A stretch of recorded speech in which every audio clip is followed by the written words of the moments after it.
はい、キリオです。いつもご視聴ありがとうございます。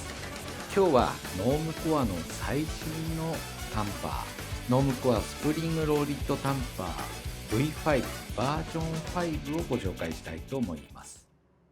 これね、最新タンパーって言いましたけど、もう去年発売されてて、おじさんもしばらく使ってるタンパーです。で、なんで今紹介するのというと、単純に紹介する時間がなかったんです。申し訳ございません。で、これ、ノームコアの最新のタンパーだけあってですね、おじさんも今、一押しタンパーになってます。ノームコアって言えばね、おなじみなのがこのバージョン 4.1 のスプリングローリッドタンパーですよね。このデザイン、ノームコアノームコアのタンパーって言えばこのデザイン。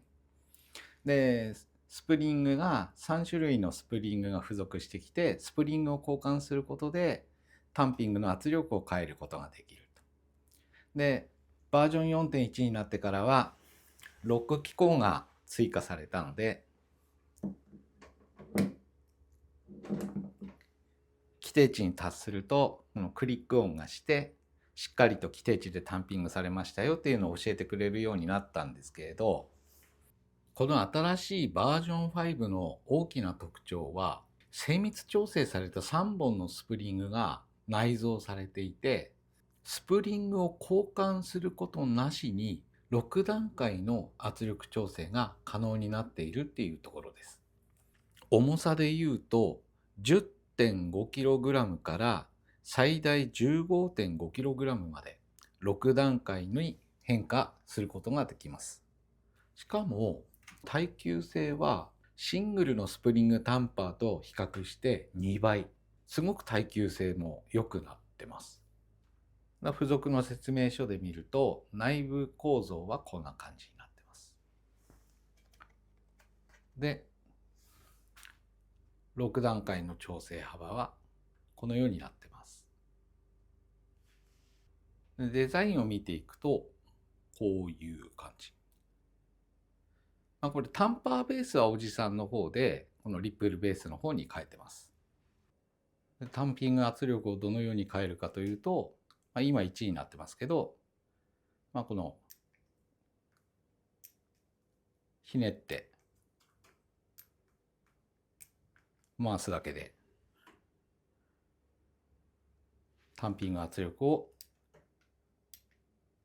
もうワンタッチで切り替えることができます。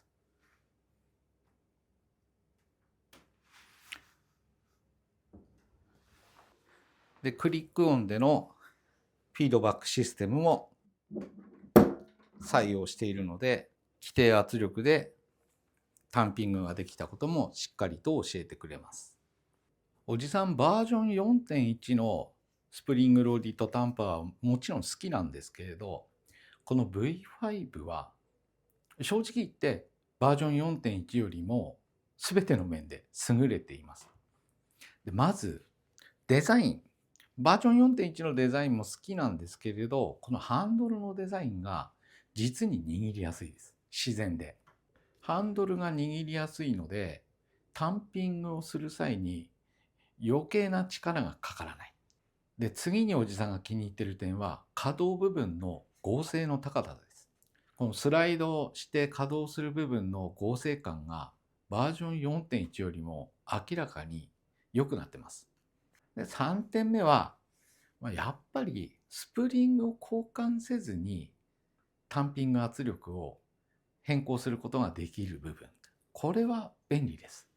で、タンピング圧力ってそんなに変えないんじゃないのって、そう言われてみればそうなんですけれど、スプリングをね、いちいち交換してまで変えるかっていうとなかなか変えない。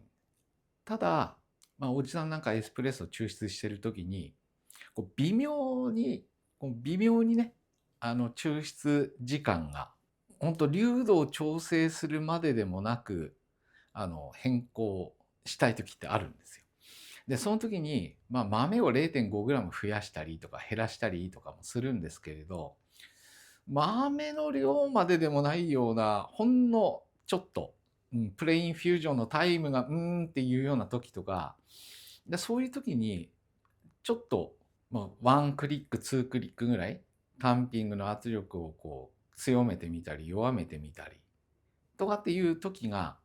たまにあるので、そういう時にはやっぱり便利だなって思います。それとバージョン 4.1 とバージョン5のすごくマニアックな違いというか、タンピングする時の可動部分のストロークがバージョン 4.1 に比べてバージョン5の方が約1ミリストロークが長いです。これあまりその恩恵を受ける人っていうのはそんなにいないかもしれないですけど、例えばじゃあおじさんなんでそれに気づいたかというと、例えばこういう、精密バスケット、これはノームコアの 22g 用の精密バスケットなんですけれども、22g の精密バスケットに例えば 20g とか 19.5g とかこう少し豆の量を減らして使用する場合、バスケットって基本上限は決まってますけど下限は決まってないんですよ。超えるとバスケットにねコーヒー粉が入りきらないので使えないんですけど、少ない分には使えるんです。ただ一般的なねセミオートマシンとかトップからパックのね上面までここのクリアランスが広くなってしまうので、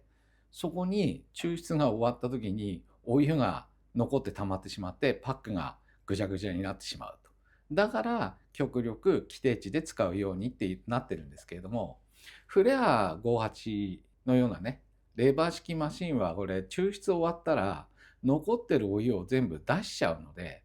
ここにね抽出後にお湯が溜まっててもそれを強制的に出しちゃうのでパックがぐちゃぐちゃになるっていうことないんですよ。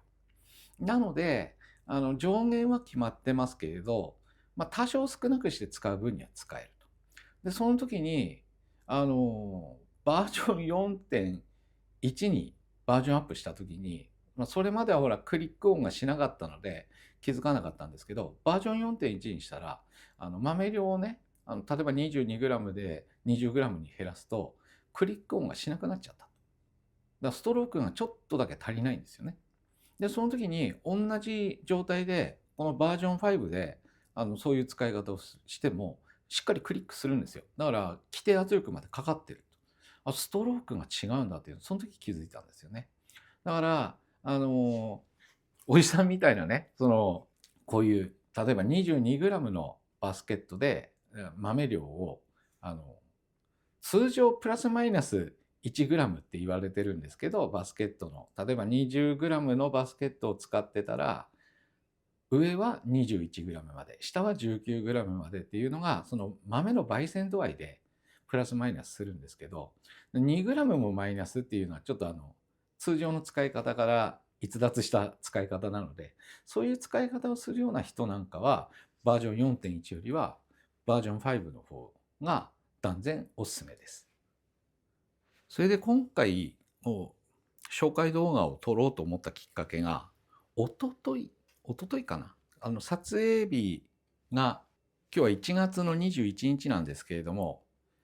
おとといノームコアの方から新しくこの V5 バージョン5の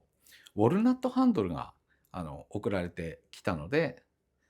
ちょうどいいタイミングなのでご紹介しようと思いました。これがウォルナットハンドルです。ね、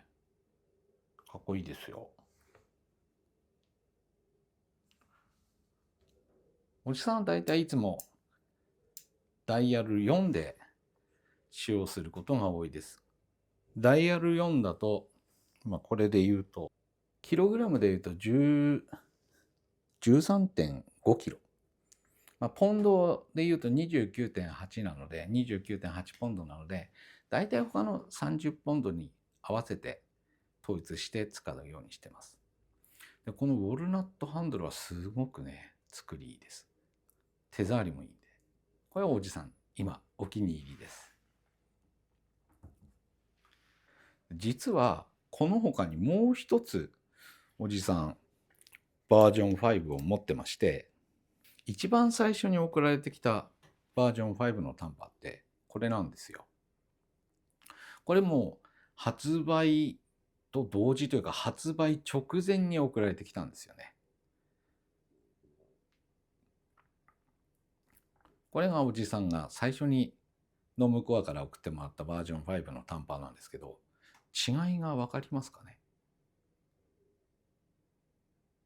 これね、並べると分かる？ロゴが入ってないんですよ。このね、ノムコアっていうバッフルプレートに本来ロゴが入ってるんですけども、ロゴがなぜか入ってないものが送られてきたんですね。で、初め、別に機能的には何の問題もなかったので、そのまま使ってたんですけれど、これどこの短波ってこう質問されたことがあって、ああ、これだとコマーシャルの意味がないなと、